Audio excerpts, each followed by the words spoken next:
August 10th, 2019, New York City. The Metropolitan Correctional Center, 6 a.m. In the South Wing sterile corridor, two guards push breakfast carts through the dim hallway. They stop at cell number 763-18054. The inmate refuses coming to the door. No response, no movement. The guards exchange glances, unlock the cell door, rush inside. They find inmate 763-18054 suspended from the ceiling. One guard lifts the inmate from under his arms, dragging him down to the cell's corner. He lays him on the ground, starts performing CPR. The other guard activates the medical emergency alarm near the door. The radio crackles throughout the entire prison. Body alarm on South. Body alarm on South. Jeffrey Epstein was pronounced dead at 7:36 a.m., August 10th, 2019, after spending 36 days in prison. This is the man whose name appeared in phone books alongside presidents, princes, and Nobel Prize winners. The man who owned one of Manhattan's largest private residences, a 70-acre private island, and an art collection worth tens of millions. Yet at death's moment, questions outnumber answers. Who was Jeffrey Epstein? How did a Brooklyn math teacher transform into a mysterious billionaire? What happened on his private island that locals called Pedophile Island? And why, when investigators finally opened his financial documents after his death, did the math not add up? To understand the ending, we must return to the beginning, to a world where Jeffrey Epstein's name meant nothing, and the 9-story Manhattan townhouse with eyeballs on the walls didn't exist yet. The story begins not with billions, but with ambition. 1960s, Brooklyn, New York. In a modest neighborhood where his father worked as a landscaper, Jeffrey Epstein is born. There's nothing remarkable about this beginning. No marble, no gold, no private jets. Just a middle-class Jewish family trying to make ends meet in post-war America. Yet even then, classmates noticed something unusual about young Jeffrey. He skipped 2 grades. Numbers came to him effortlessly. Mathematics, patterns, calculations that made other students' heads spin were simple puzzles for him. His friends called him Epi. His laugh was distinctive, a high-pitched he sound that some found endearing, others unsettling. By the 1970s, Epstein makes an unusual leap from Brooklyn to Manhattan's Upper East Side. Not as a resident, he couldn't afford that, but as a teacher at Dalton School, one of Manhattan's most prestigious private institutions. The annual tuition, $61,000 per year, for kindergarten through 12th grade. This wasn't just any school. This was where Manhattan's elite sent their children. Investment bankers' sons, oil magnates' daughters, old money mixing with new. And here's the peculiar detail. Jeffrey Epstein had no college degree. Yet somehow, he stood before these children teaching mathematics and physics. But Epstein understood something crucial. Parent-teacher conferences weren't about the children. They were networking opportunities. While other teachers discussed homework assignments, Epstein showcased his brilliance. He demonstrated his gift with numbers, his understanding of markets, his ability to see patterns others missed. One father leaned over during a conference, quote, for Bear Stearns, one of Wall Street's giants. A 47-floor glass tower in Manhattan's heart, where traders made millions and did lines in the bathroom. This was Epstein's entry into a different world entirely. He joined Bear Stearns as a trader. Within months, he was sleeping with a partner's assistant. Within years, he was making hundreds of thousands in bonuses. The poor Brooklyn boy was learning how the rich operated, and he learned quickly. Money wasn't money anymore. It was numbers on screens that went up and down. After 5 years, Epstein resigned. Conveniently, right before the SEC started investigating Bear Stearns. He walked away with $250,000 in bonuses and something more valuable: connections. But $250,000 wasn't enough. Epstein blew through it so quickly he ended up sleeping on friends' couches. Then came the breakthrough that changed everything. A woman named Ana Oberon, Spanish actress, model, socialite, had a problem. Her father had invested in a scheme, and millions were at risk. She heard about this young man who was brilliant with numbers, who could track money through mazes of offshore accounts. "Find my father's money," she told Epstein, "and I'll give you a percentage." Epstein worked with the SEC Fraud Task Force. Ironically, the same people who'd investigated him at Bear Stearns. He found the money in a Cayman Islands bank. The exact amount Anna gave him remains unclear, but it's suspected to be 7 figures. This was Epstein's first taste of real money. And he discovered something. The ultra-wealthy didn't want investment advice, they wanted secrecy. They wanted someone who could make their tax problems disappear. Someone who understood the difference between tax evasion and creative accounting. Epstein's business model was simple. Quote, 7 for billionaires. It wasn't even a choice. But Epstein had another talent beyond numbers. He understood people. Specifically, he understood how to keep people loyal. When he dated beautiful women, Miss Sweden, actresses, models, he would eventually promote them to friends. "Think about it," he'd tell them. Quote 10. And it worked. His ex-girlfriends remained close, remained useful, remained in his orbit. One high school girlfriend received a call from him decades later. Quote, 11, he said. Quote, 12, she went over. Nothing had changed. Friends forever. But Epstein's most important connection wasn't romantic. It was financial. Enter Leslie Wexner, owner of Victoria's Secret Limited Brands Bath and Body Works, worth $6 billion. Owner of one of the world's largest privately owned yachts, 315 feet long, the same height as Big Ben. Wexner hired Epstein to manage his money, but Epstein became much more than a financial advisor. He became Wexner's enforcer, his fixer, his personal problem solver. When Wexner wanted to break up with his long-term girlfriend, a woman who'd converted to Judaism for him, Wexner couldn't do it. "Jeffrey, go break up with her for me." When Wexner wanted to see Cats the musical but didn't have time, Epstein flew the entire cast to Ohio for a private performance. When Wexner finally married, Epstein allegedly had him sign the prenuptial agreement on a Sports Illustrated swimsuit model's stomach, a reminder that beautiful women were endlessly available. But Epstein never worked for free. In return for these services, he was getting paid enormous sums. And he was getting something else. Access. Access to Victoria's Secret models, to fashion industry connections, to a world where young, beautiful, vulnerable women were constantly arriving with dreams of success. By the 1990s, Epstein owned multiple properties scattered across the country and beyond.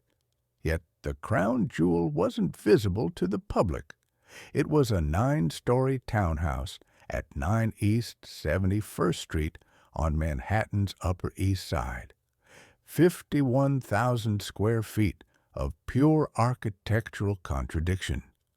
One of New York City's largest private residences, valued at over $51 million, though Epstein allegedly acquired it for far less through his connection to Wexner. This wasn't just a house, it was a statement. In a city where apartments sell for tens of millions, Epstein owned an entire vertical palace, 9 floors, 21,000 square feet per floor on average. To put that in perspective, the average Manhattan apartment is less than 1,000 square feet. Epstein's bathroom was likely larger than most New Yorkers' entire homes. The moment you walked past the 15-foot oak door, hand-carved, imported, worth more than a luxury car, you entered Jeffrey Epstein's carefully constructed world. The entryway immediately announced that normal rules didn't apply here. The walls were lined with frames, each one containing a single eyeball. Not painted eyeballs, synthetic ones, perfectly realistic, imported from England at enormous expense. Why, eyeballs? Some said it was Epstein's way of announcing, "I'm always watching." Others thought it was simply the eccentric taste of a man with too much money and too little oversight. But walking into that hallway, with dozens of disembodied eyes staring from every angle, created an immediate sense of discomfort. This was intentional. A few steps further stood a giant sculpture, 2 or 3 times human height, of a naked African warrior, bronze, commissioned specifically for this space, dominating the entryway. The house had a strange quality that visitors immediately noticed. Some rooms felt like hospitals, others like museums, still others like movie sets. Guest rooms looked like doctors' offices, with examination-style furniture and clinical white walls. Everything had this cold edge despite the obvious wealth poured into every surface. There was money here, extraordinary amounts of it, but no warmth. No family photographs, no children's drawings, no signs of normal domestic life. Epstein's daily routine in this mansion was meticulously structured. He woke precisely at 6 a.m. every morning. No alarm needed. His body trained to this schedule. For exactly 25 minutes, he demanded absolute silence from his household staff. No vacuum cleaners, no conversations, no sounds at all. During these 25 minutes, Epstein meditated or contemplated. What exactly? No one knew. Staff members would literally hold their breath, terrified of making noise during this sacred period. One houseman reported being fired on the spot for accidentally dropping a pan during the silence hour. At 6:25 a.m., Epstein would consume his breakfast, always the same: a guava, a banana, and muesli. Expensive oatmeal. Nothing else. No coffee, no juice, no toast. Just those 3 items consumed in silence. Then came his morning walk. Epstein would put on his monogrammed slippers, $700 per pair, handcrafted by Stubbs and Wooten, and walk exactly 1/3 of a mile. Not approximately, exactly. 1,760 feet, or 666 steps. The fact that it was 666 steps wasn't intentional, but many found it symbolically appropriate. Sometimes 2 young women, always beautiful, always around 19 years old, always walking several paces behind him, accompanied these walks, never beside him, always behind, like servants, like shadows. If Epstein stopped to admire something, they stopped. If he turned, they turned. Perfect synchronization born from training or fear or both. In Jeffrey Epstein's bedroom, a room larger than most New York apartments, hospital-looking machines sat beside his bed. Officially for sleep apnea, but their presence created an intimidating clinical atmosphere. A massage table dominated one corner of the room, professional grade, the kind found in high-end spas, but here in his private bedroom. A massive wooden cabinet stood against one wall, overflowing with devices, rubber implements, vibrators, restraints, items whose purposes were unclear, but whose presence was deeply disturbing. Peach-flavored lubricant sat prominently on the nightstand, not hidden in a drawer, displayed openly, as if this were normal bedroom decor. In the bathroom, soaps shaped like body parts lined the shelves. Male and female anatomy rendered in expensive soap, arranged like a perverse art installation. More bottles of flavored lubricant, peach, mango, strawberry, stood in rows like cologne bottles. The normalcy of the expensive marble countertops contrasted grotesquely with these items. In his closet's dressing room hung photographs, dozens of them, maybe hundreds, of young women, most appearing underage, most nude or partially clothed, most photographed in this very house.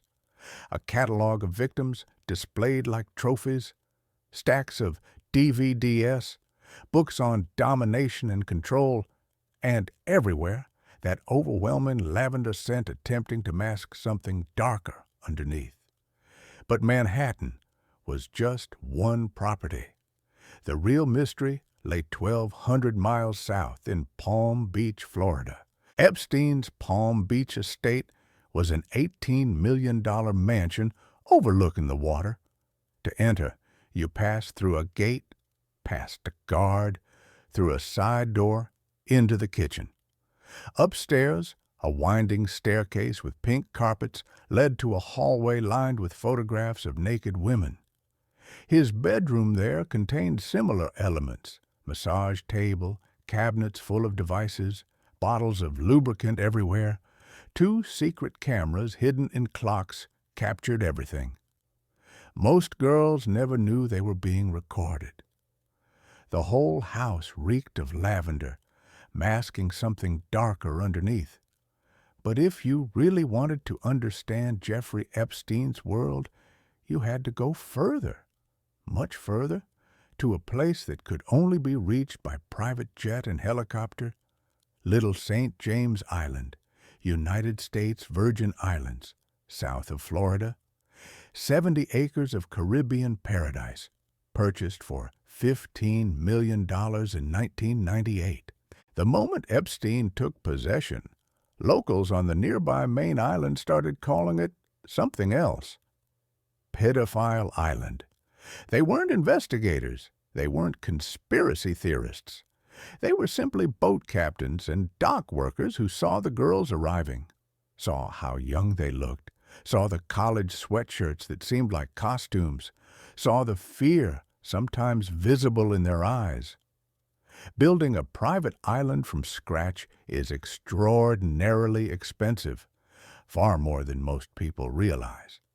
You're not just buying land and putting a house on it. You're creating an entirely self-sufficient compound. Water filtration systems cost hundreds of thousands. Power generation requires massive diesel generators plus backup systems. Sewage treatment facilities must be built from nothing. Every piece of lumber, every bathroom tile, every light fixture, every fork and knife must be shipped by barge from the main island. A single shipment could cost tens of thousands of dollars. Maintenance alone requires dozens of staff living full-time on the island, eating food that must be constantly restocked, using supplies that must be continuously imported.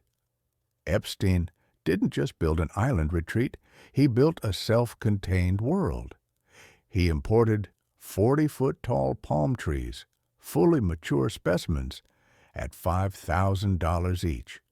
Not saplings, full-grown trees.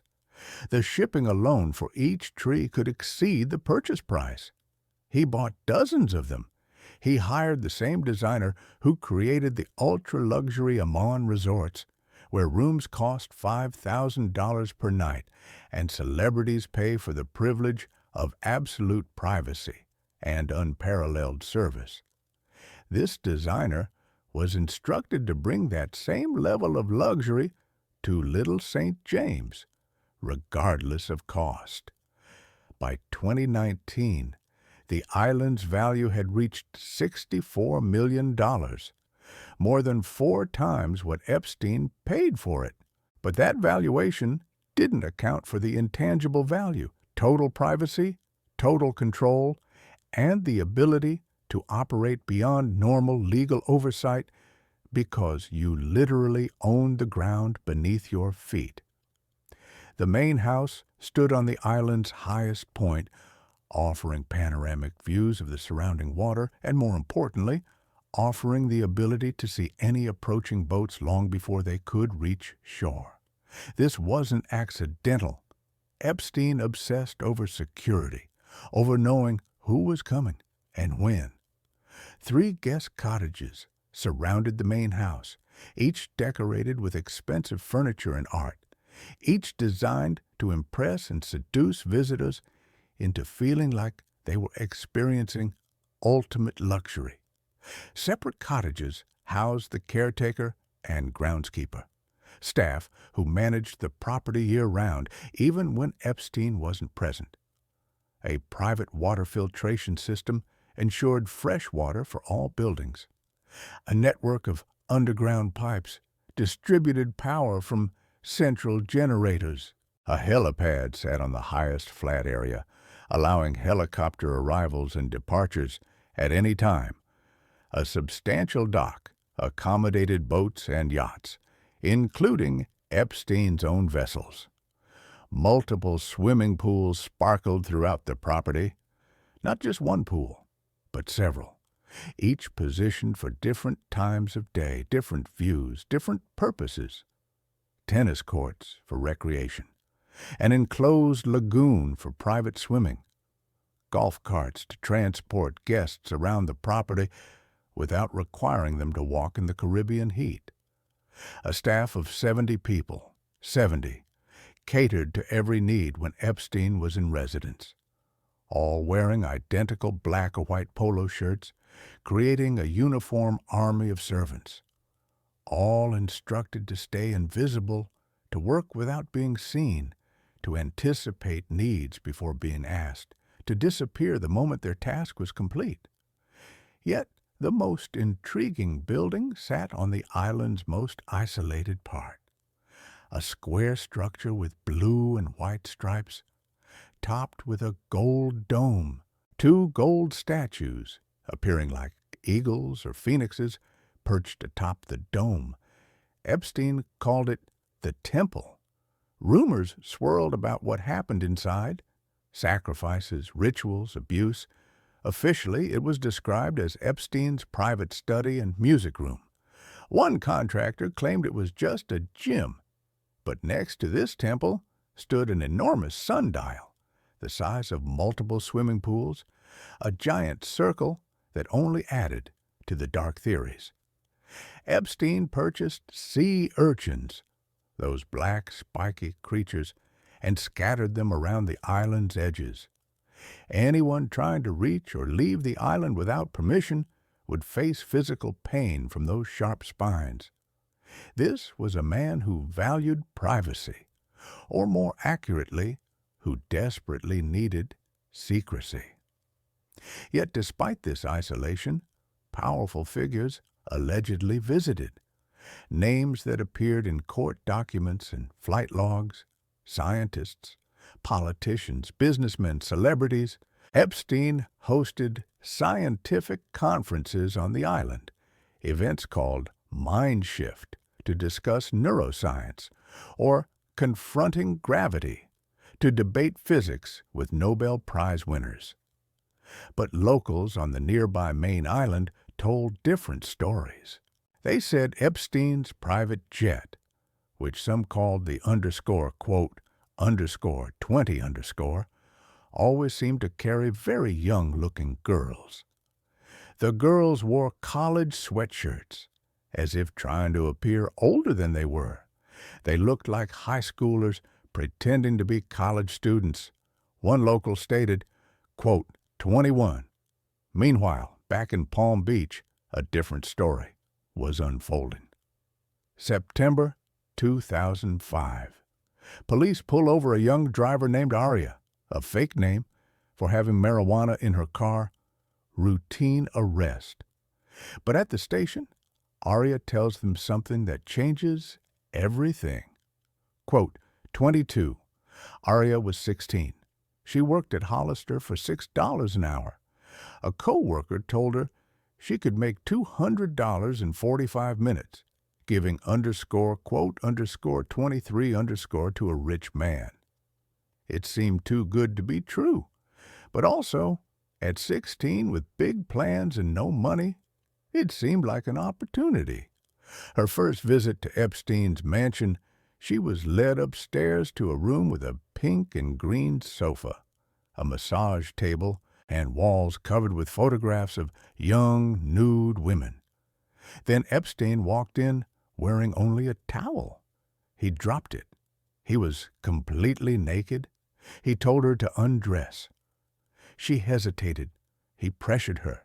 Eventually, she removed her skirt but kept her undergarments on. He forced himself on her partially. She was 16. He was middle-aged. It was illegal. But he paid her $300 for 40 minutes. Aria told police she visited Epstein's mansion hundreds of times over the following months. He bought her a car.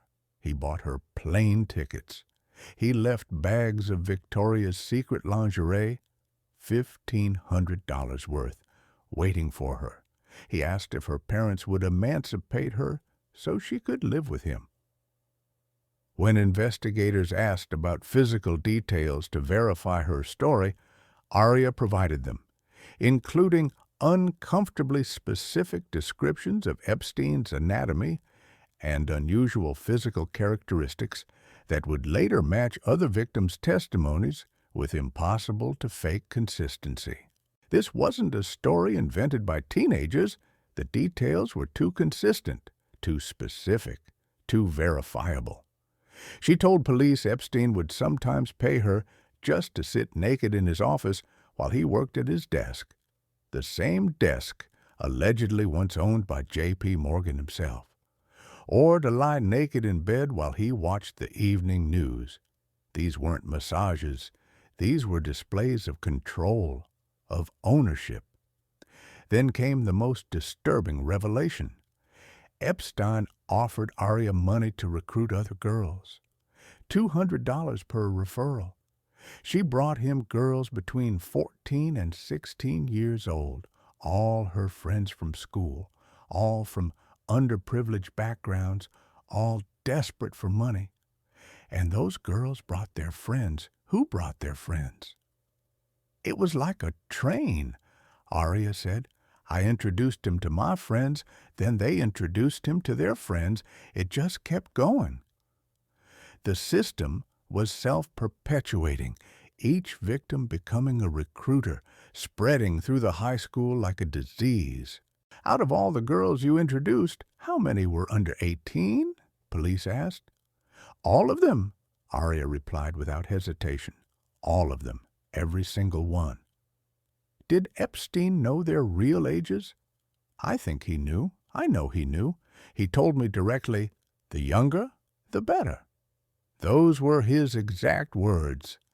I tried bringing him a 23-year-old woman once. He didn't care for it. He just wasn't interested. Police began investigating in earnest. They conducted trash pulls, working secretly with sanitation workers to divert Epstein's garbage to the police station instead of the landfill. Teams of investigators went through every item: toothbrushes for DNA, phone numbers on scraps of paper, receipts showing purchases of items used in assaults, anything connecting underage girls to his home. The investigation expanded like ripples in water. Each victim led to 3 more. Each name revealed another layer. Within months, investigators had identified 30 victims, 30 underage girls who reported being sexually abused by Jeffrey Epstein. Some were 14, some were 15. None were of legal age when the abuse began. The detectives worked countless overtime hours. They believed they had an ironclad case, multiple victims with consistent stories, physical evidence from the trash pulls, financial records showing payments to underage girls, photographs found in Epstein's house showing victims in his bedroom. This should have been a straightforward prosecution. Then Jeffrey Epstein walked into the Palm Beach police station, not in handcuffs, voluntarily. He brought a 19-year-old woman who walked several paces behind him, head down, eyes fixed on the ground like she'd been trained not to make eye contact unless specifically addressed. Epstein didn't introduce her. She might as well have been furniture. He walked directly to Chief Michael Ryder, not a desk sergeant but the chief himself, and introduced himself as a local Palm Beach resident and philanthropist. Then he handed Chief Ryder a check for $90,000, a donation for a firearm training simulator, a piece of equipment the department had wanted but couldn't afford. $90,000, just handed over, no strings attached officially, but the message was clear. I am powerful. I am connected. I donate to police departments. We're on the same team, aren't we? Chief Ryder had been a cop for 24 years. He'd trained at FBI headquarters in Quantico. He'd seen every kind of bribery attempt imaginable.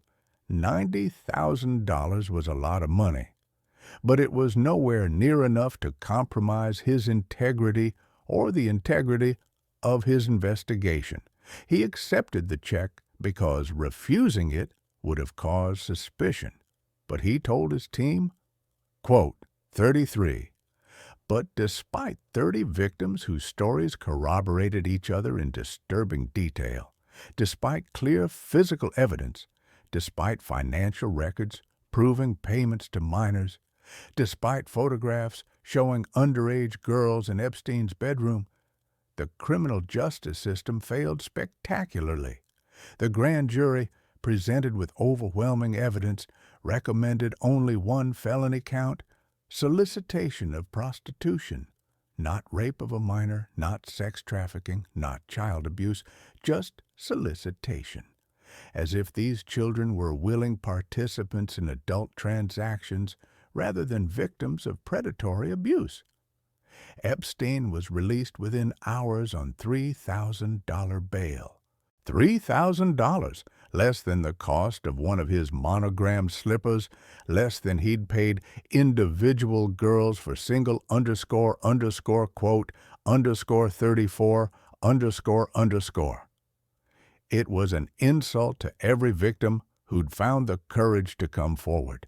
Then came what would later be called the sweetheart deal, an agreement so favorable to Epstein that it seemed impossible, incomprehensible.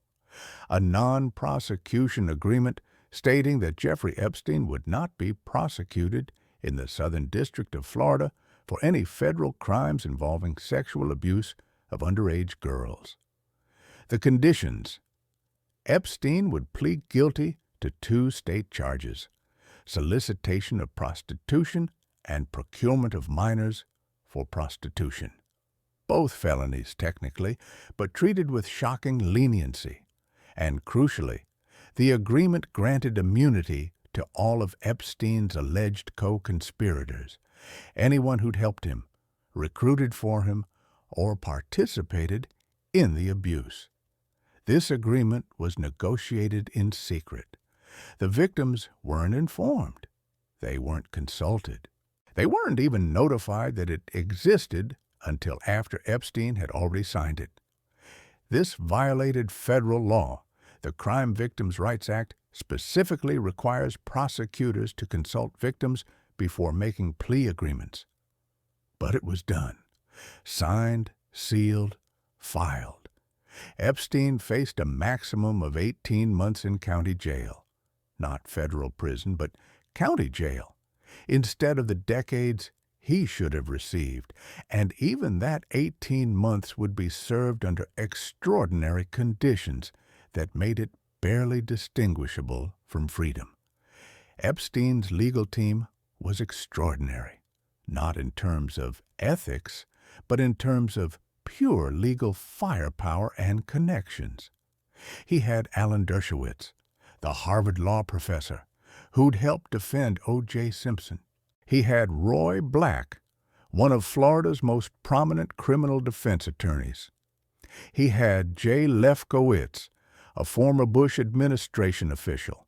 But most importantly, he had Alexander Acosta, serving as the U.S. Attorney for the Southern District of Florida, the federal prosecutor who should have been putting Epstein away for life. Years later, when Acosta was nominated to be Labor Secretary, he would tell Trump transition officials that he'd been instructed to back off Epstein because Epstein belonged to intelligence, implying connections to intelligence agencies that put him above the law. Whether that was true or simply an excuse for corruption would never be definitively proven.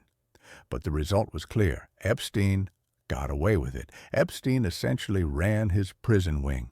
His cell door was rarely locked. He moved freely through common areas. Within 3.5 months, he qualified for work release, leaving prison 16 hours a day, 6 days a week. He had visitors, women, assistants, girlfriends. During work release, he flew on his private jet between his properties, including his island. His ankle monitor didn't stop him from traveling. For quote 38, he took long walks through busy Palm Beach shopping centers. The only real restriction, he had to register as a Level 3 sex offender, highest risk of reoffending.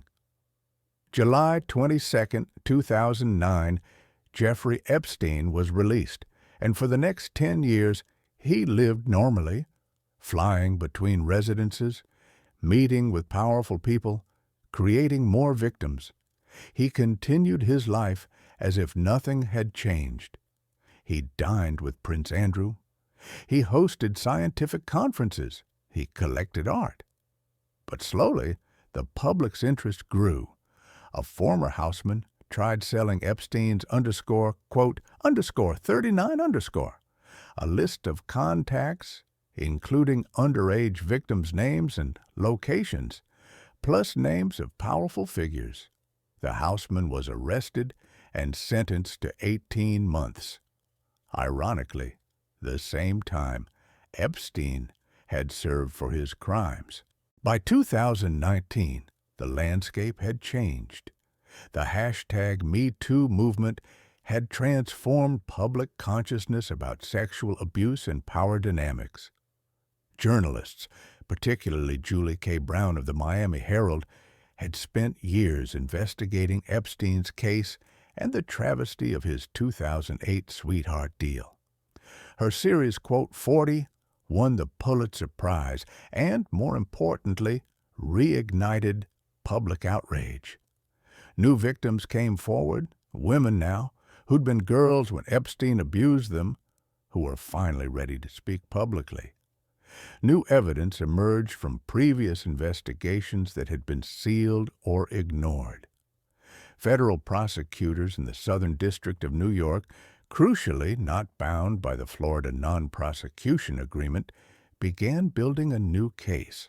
This time, the charges would be federal, sex trafficking of minors.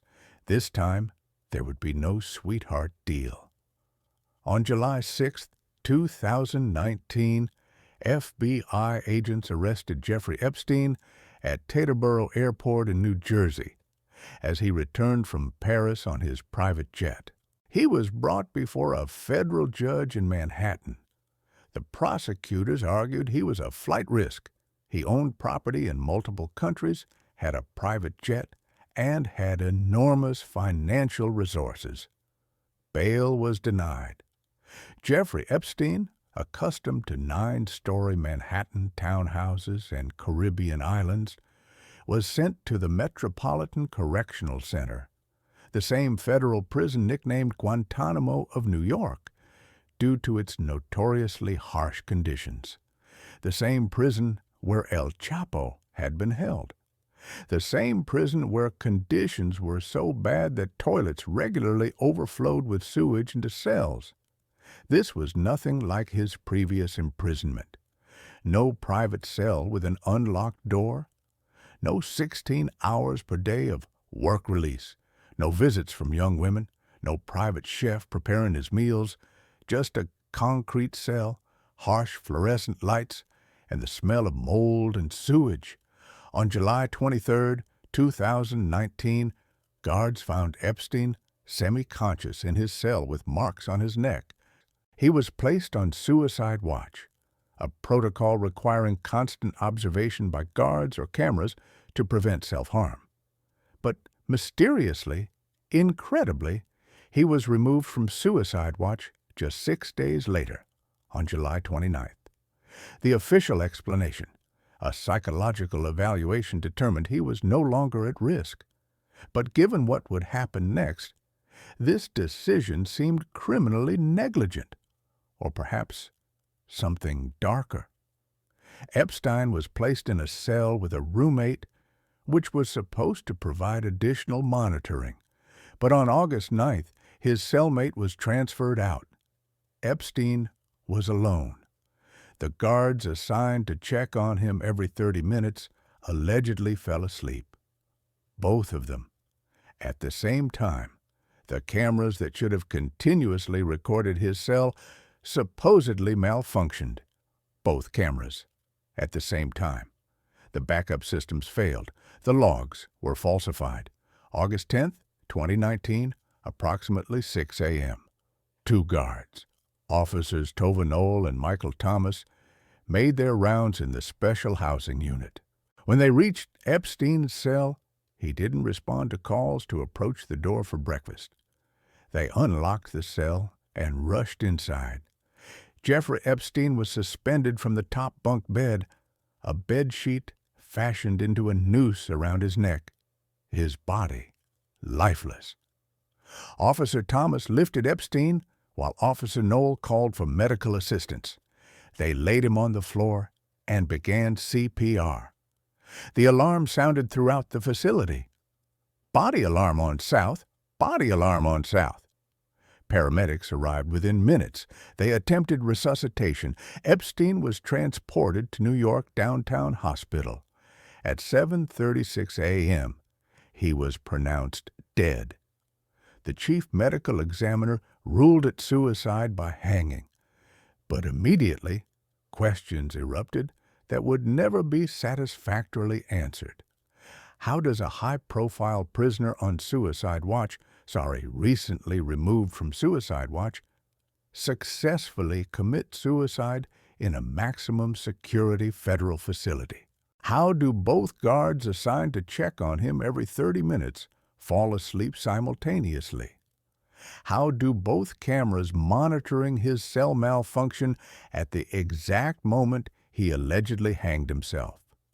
The autopsy revealed injuries that some forensic experts claimed were more consistent with homicidal strangulation than with self-hanging, specifically broken bones in the neck that typically require significant external force.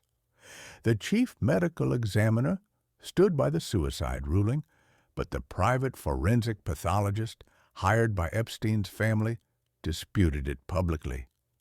Conspiracy theories exploded across the internet. Some believed Epstein was murdered by powerful associates who wanted to silence him before he could implicate them. Others believed he'd faked his death and escaped. After all, a man with his resources could certainly arrange such a thing. Still others believed it was simply catastrophic incompetence by a prison system that was understaffed, underfunded, and overwhelmed. The truth? We may never know. The guards were charged with falsifying records and conspiracy. They'd allegedly shopped online and slept instead of making their rounds. They struck plea deals. The investigation into how such systematic failures could occur simultaneously was inconclusive. What we know for certain, Jeffrey Epstein died before facing trial. He died before victims could confront him in court. He died before the full extent of his crimes could be publicly documented and judged. He died with his secrets, or most of them. Yet something did emerge from Epstein's death that he couldn't control or silence. His estate, valued at over $558 million, was placed in a trust he'd created just 2 days before his arrest. His properties, his island, his art collection, his secrets, all locked away in legal structures designed to protect wealth even after death. The victims filed claims against the estate. Dozens of women came forward, many publicly for the first time, sharing their stories of abuse. A compensation fund was established, and eventually over 135 victims received settlements. Though no amount of money could undo the trauma or restore what was stolen from them. But more importantly, without Epstein to prosecute, attention turned where it should have been all along, to his network of enablers and accomplices. Ghislaine Maxwell, the British socialite and Epstein's closest associate for decades, was arrested in July 2020 at a secluded property in New Hampshire. Maxwell's trial in late 2021 revealed disturbing details about how Epstein's operation functioned. Victim after victim testified that Maxwell had recruited them, groomed them, normalized the abuse, and sometimes participated in it herself. She'd been the acceptable face of the operation, a sophisticated, well-connected woman who made teenage girls feel safe before delivering them to Epstein. In December 2021, Ghislaine Maxwell was convicted on 5 of 6 counts, including sex trafficking of minors. She was sentenced to 20 years in federal prison. Unlike Epstein's cushy first imprisonment, Maxwell would serve her time in actual prison conditions. Some justice, at least, was served. The physical remnants of Epstein's empire began disappearing. The Manhattan townhouse with eyeballs on the walls was sold in March 2021 for $51 million to a real estate developer. The new owner announced plans to demolish it entirely and build something new, erasing the building where so much abuse had occurred. The Palm Beach mansion sold for $18 million to a developer who tore it down almost immediately. The lot was subdivided. New houses would rise where Epstein's house of horrors once stood. The architectural evidence of his crimes was being systematically erased. Little St. James Island was listed for sale at $125 million. But finding a buyer proved nearly impossible. Who wants to own _44_? The property's infamy had destroyed its value. Eventually, it sold for $60 million, half the asking price, to a buyer whose identity remained sealed. What they planned to do with it remains unknown. Epstein's art collection was valued at tens of millions. Some pieces were sold to settle estate claims. Others remain in storage. The paintings that had hung in his mansions alongside photographs of his victims were dispersed, their association with Epstein forever tainting their provenance. But beyond the physical remnants, larger questions remain unanswered. How did Epstein really make his fortune? Investigators examining his finances after his death found it difficult to trace the origins of his wealth. His supposed brilliance at managing money for the ultra-rich was never clearly documented. Some believe he was primarily a money launderer, helping the wealthy hide assets from tax authorities and ex-spouses. Others believe he was involved in blackmail, using his collection of compromising photographs and videos to extort powerful men. Still others believe his intelligence agency connections, if they existed, provided income in exchange for information. The truth likely involves elements of all these theories, but Epstein took most of the truth to his grave or had it silenced in his prison cell, depending on which version you believe. What we know is that he successfully manipulated the justice system, society's deference to wealth, and people's willingness to look away when the powerful are accused. Documents continue to emerge. In January 2024, hundreds of pages of previously sealed court documents were released, containing names of associates and victims, flight logs from Epstein's jets, and depositions revealing the extent of his network.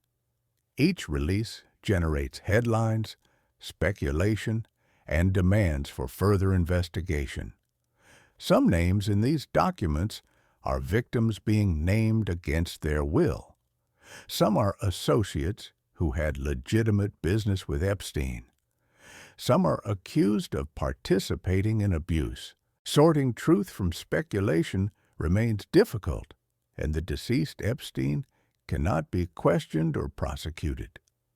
Today, standing in places where Epstein's properties once stood, you can barely tell a monster lived there. In Manhattan, where the 9-story townhouse stood, new construction is underway. In Palm Beach, new houses sit on subdivided lots. On Little St. James, the buildings remain, but empty, slowly deteriorating in the Caribbean sun and salt air. How did one man with unclear credentials and mysterious wealth gain access to presidents, princes, and Nobel Prize winners? How did he operate for decades while law enforcement looked away? How did a Brooklyn math teacher transform into a mysterious billionaire whose death sparked global conspiracy theories? And most importantly, how many powerful people knew what he was doing and did nothing? The architectural remains of Jeffrey Epstein's empire, the townhouses, the mansions, the island temples, have mostly been demolished or sold. But the architecture of the system that allowed him to operate for so long remained standing. The money that bought silence, the lawyers who crafted sweetheart deals, the social connections that opened doors, the justice system that valued wealth over victims, all of these structures remain intact.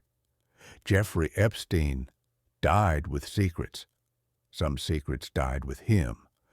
Others survive in sealed court documents, in victim testimonies, in flight logs and phone records that may never be fully revealed. What we know for certain is this: Epstein built an empire not of legitimate business, but of exploitation, hidden behind walls of money and power. The eyeballs on his Manhattan walls weren't just eccentric art. They were symbolic.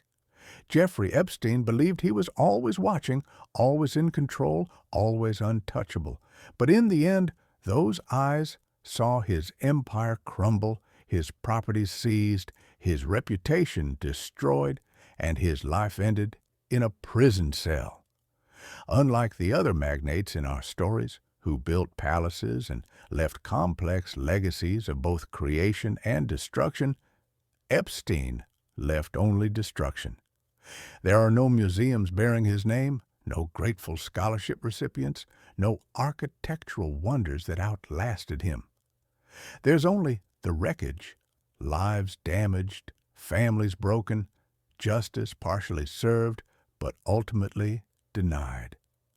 The final irony, a man who spent his life accumulating secrets, controlling others through information and money, died in a way that spawned more questions than answers. We'll never know everything that happened in those mansions on that island in those private jets. But we know enough to understand that behind the marble and gold, behind the scientific conferences and charitable donations, behind the carefully cultivated image of brilliant eccentric billionaire, there was only predation. Jeffrey Epstein's story isn't about the American dream. It's about the American nightmare. It's about what happens when wealth becomes power, when power becomes immunity, when immunity becomes license to harm the vulnerable. It's about a system where a well-connected predator could operate for decades while hundreds of people looked away. The buildings are gone. The island is for sale. The art collection is dispersed. But the lesson encoded in Epstein's rise and fall remains. True justice cannot be bought, delayed, or denied forever. Eventually, even the most powerful fall. Even the most carefully constructed facade crumbles. And sometimes the most enduring legacy is the absence of one. The empty lots where mansions once stood, the demolished walls, the islands no one wants to buy, and the name that will forever be synonymous not with brilliance or success, but with monstrosity. This is the story of Jeffrey Epstein, the math teacher who became a monster, the mysterious billionaire who was really a predator, the man who built an empire of secrets that collapsed into ash. Unlike the other magnates who left palaces that became museums, Epstein left only ruins, physical, moral, and spiritual. The eyeballs on his wall turned out to be prophetic. In the end, the world was watching him, and history's judgment is final.